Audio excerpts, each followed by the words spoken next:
Hello dear student and friends, welcome back to my YouTube channel. Very important topic for exam, यानी कि हम इस video में तत्व एवं यौगिक के बारे में पढ़ने वाले हैं। सो तत्व एवं यौगिक हर बार एग्ज़ाम में 15 से 20 नंबर के लगभग आते हैं, या फिर 10-5, मतलब एग्ज़ाम में हर बार आता ही है तत्व एवं यौगिक। सो तत्व एवं यौगिक बहुत ही ज़्यादा इंपॉर्टेंट टॉपिक में से है। तो यह है क्या हमारे आसपास के पदार्थ शुद्ध है, कक्षा 9वीं विज्ञान का अध्याय 2 है क्या हमारे आसपास के पदार्थ शुद्ध हैं। ठीक है, भाग 5 है। उससे पहले के सभी वीडियो आपको ऊपर आई बटन में मिल जाएगा, नहीं तो उनका प्लेलिस्ट क्रिएट कर दिया गया है, जो प्लेलिस्ट आपको डिस्क्रिप्शन बॉक्स में मिल जाएगा। डिस्क्रिप्शन बॉक्स एक बार जरूर देखना, आपके लिए बहुत ही ज़्यादा इंपॉर्टेंट हो सकता है।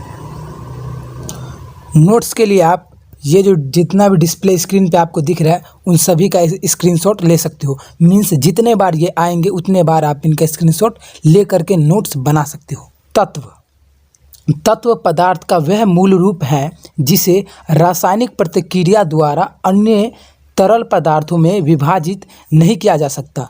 यानी कि तत्व पदार्थ का वह मूल रूप होता है जिसे हम रासायनिक प्रतिक्रिया यानी कि रासायनिक अभिक्रिया द्वारा और भी सरल पदार्थों में, तरल पदार्थों में, या सरल, यहाँ पे सरल नहीं, दरअसल यहाँ पे तरल लिखा गया है, सो यहाँ पे होगा सरल।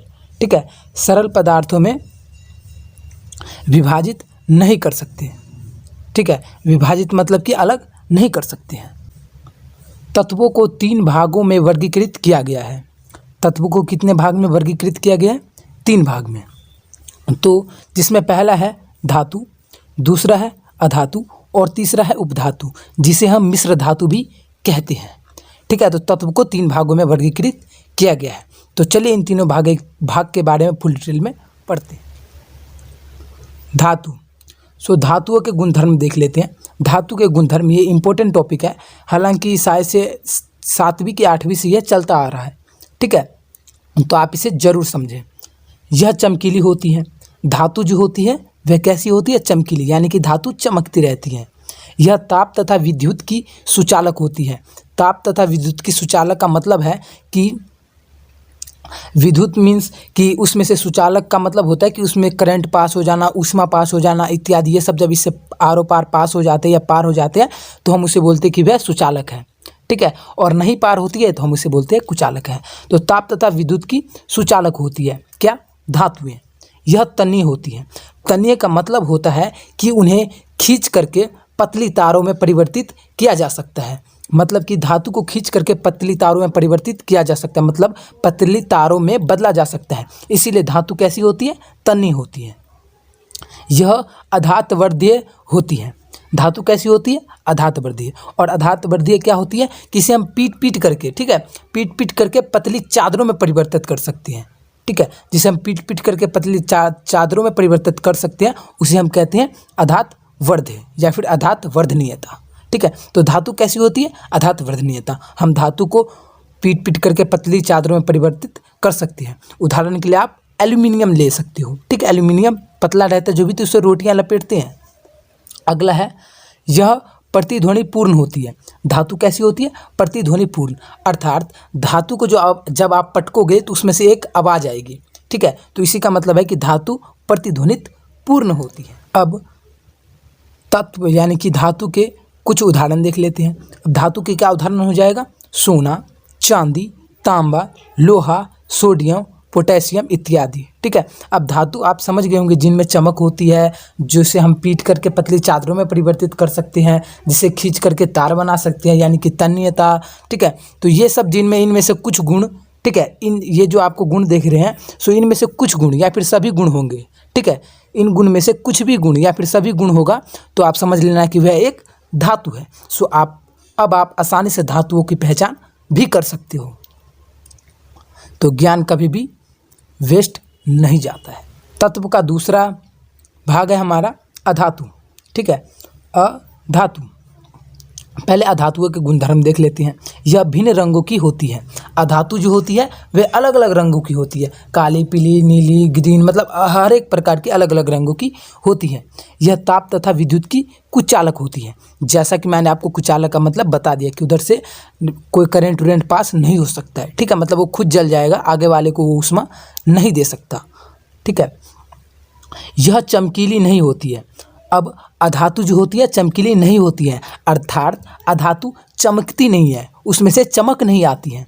यह अधातुवर्धेय नहीं होती है। अधातुवर्धेय का मतलब आपको पता होगा, उसे पीट करके पतली चादरों में परिवर्तित नहीं किया जा सकता। और अधातु तन्य भी नहीं होती है। क्या? तन्य। ठीक है, तन्य आपको बताया गया था, तन्य। ठीक है, तो अधातु तन्य भी नहीं होती है। यह प्रतिध्वनित पूर्ण नहीं होती है, मतलब अधातु में से ध्वनि नहीं निकलती है। जब अधातु को आप गिराओगे तो उसमें से ध्वनि नहीं निकलेगा। ठीक है, और अधातु भंगुर होती है, यानी कि उसे पीटने पर वो, जैसे कि कोयला का उदाहरण ले लो, सो टूट जाता है, उसमें से आवाज़ नहीं आती है। सो चलिए अधातु के उदाहरण की तरफ चलते हैं। अधातु के उदाहरण: hydrogen, oxygen, iodine, carbon, bromine, chlorine इत्यादि, ये सब अधातु हैं। क्या है? अधातु। कार्बन यानी कि कोयला। तो जिनमें भी ये गुणधर्म आएंगे, जिनमें भी ये 5 गुणधर्म, इन पांचों में से कुछ गुणधर्म या फिर सभी गुणधर्म आएंगे तो वह एक अधातु कहलाएगा। ठीक है, तो अब आप अधातु की भी पहचान बड़ी आसानी से कर सकते हो।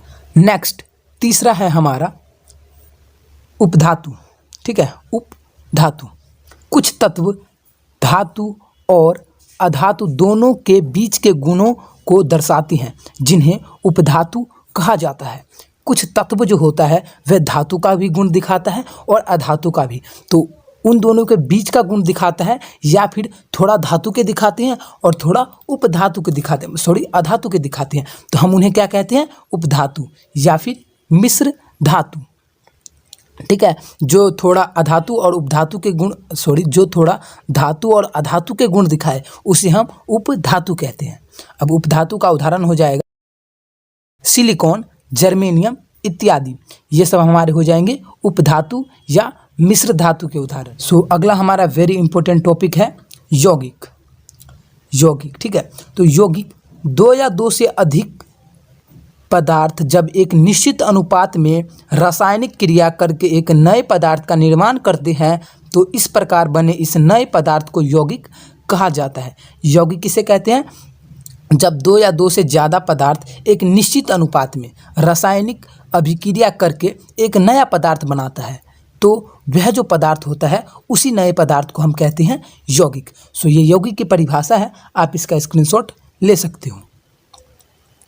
अब यौगिक का उदाहरण नमक, जल, कार्बन डाइऑक्साइड इत्यादि, ये सभी यौगिक के उदाहरण हैं। ठीक है, तो आप यहाँ पर देख सकते हो कि Na का मतलब होता है सोडियम। ठीक है, तो यहाँ पर आप देख सकते हो कि नमक का जो रासायनिक नाम होता है NaCl, और जल का होता है H2O, और कार्बन डाइऑक्साइड का होता है CO2। सो यहाँ पर आप देख सकते हो। तो ये किन किन से बना है? 2 तत्वों से बना है, 2 या 2 से अधिक पदार्थ से बना है। सो ये आप यहाँ पर आसानी से देख सकते। सो नेक्स्ट हमारा इम्पोर्टेंट टॉपिक है जो कि 5 नंबर के क्वेश्चन में से आ सकते हैं। सो मैंने इसीलिए आपको इसमें 5 बिंदु बताया है, तो चलिए देख लेते हैं। तो टॉपिक है हमारा मिश्रण तथा यौगिक में अंतर। मिश्रण तथा यौगिक में अंतर। तो मिश्रण, तो इससे पहले की वीडियो में आपको मिश्रण के बारे में फुल डिटेल में समझा दिया गया था, भाग 1 से लेकर के बाकी परिचय से लेकर के अभी पिछले तक सारे वीडियो में। सो वह सभी वीडियो आपको डिस्क्रिप्शन बॉक्स में मिल जाएंगे। टाइटल पे क्लिक कर दो, डिस्क्रिप्शन बॉक्स जो है वह खुल जाएगा। तो मिश्रण, तत्व या यौगिक केवल मिश्रण बनाने के लिए मिलते हैं। तत्व यौगिक किस लिए मिलते हैं? मिश्रण बनाने के लिए। सिंपल जैसे मिलेगा तो वह मिश्रण बनाएगा, जब ये तत्व और यौगिक मिलेगा तो आप समझ लेना मिश्रण बनाएगा। और यौगिक में है हमारा तत्व एक दूसरे से अभिक्रिया करके नए पदार्थ बनाते हैं, और तत्व क्या करता है? अभिक्रिया। तत्व एक दूसरे से अभिक्रिया करके एक नया पदार्थ बनाता है, नया। दूसरा है हमारा तत्व या यौगिक मिलकर किसी नए यौगिक का निर्माण नहीं करते। तत्व और यौगिक मिल करके एक नया यौगिक नहीं बनाता, लेकिन तत्व क्रिया करके नए यौगिक का निर्माण करते हैं। लेकिन तत्व क्रिया, रासायनिक क्रिया या अभिक्रिया वो करके एक नया यौगिक का निर्माण करता है या नया पदार्थ का निर्माण करता है। तीसरा है हमारा मिश्रण उनमें उपस्थित घटकों के गुण धर्मों को दर्शाता है जिनसे मिश्रण बना होता है। मिश्रण उन गुण धर्मों को दर्शाता है जिनसे मिश्रण बना होता है। देखो जैसे मिश्रण बनेगा तो देखो चीनी और पानी का मिश्रण बना तो उसमें आपको पानी का भी स्वाद आएगा और चीनी और जल का भी स्वाद आएगा। चीनी जल और पानी का बना तो ठीक, तो तीनों चीज़ का स्वाद आएगा। सो वो तीनों का गुण दर्शा रहा है कौन? मिश्रण तीनों के गुण को दर्शाता है। लेकिन यौगिक नए पदार्थ के गुणधर्म पूरी तरह से भिन्न होती है। यौगिक में नया जो पदार्थ बनता है वो उन दोनों का गुण नहीं दिखाता, वो अपना एक नया ही गुण दिखाता है, उसका एक नया ही गुण बन जाता है। ठीक है, तो चलते हैं हम अपने अगले पॉइंट की तरफ। अगला चौथा पॉइंट है हमारा, इसके घटकों को भौतिक विधि द्वारा आसानी से पृथक किया जा सकता है। यानी कि मिश्रण के जो घटक होती है उसे हम आसानी से पृथक कर सकते हैं। और कैसे कर सकते हैं वह सभी वीडियो पहले ही बनाया जा चुका है। वह सभी वीडियो आपको कहाँ मिलेगा पता होगा, डिस्क्रिप्शन बॉक्स में। घटकों को केवल रासायनिक या वैद्युत रासायनिक क्रिया द्वारा ही पृथक किया जा सकता है, लेकिन यौगिक को केवल रासायनिक या फिर वैद्युत रासायनिक प्रक्रिया द्वारा ही अलग किया जा सकता है। पृथक का मतलब होता है अलग। पांचवा हमारा उदाहरण है, मिश्रण के उदाहरण बालू तथा नमक। बालू और नमक जो दोनों मिलेंगे तो वो हमारा हो जाएगा एक मिश्रण। चीनी तथा नमक, चीनी और नमक मिलेंगे तो हो जाएगा मिश्रण। ORS ये हो जाएगा मिश्रण। तो आपको पता होगा मिश्रण अगर आप पिछली वीडियो देख रखे होंगे।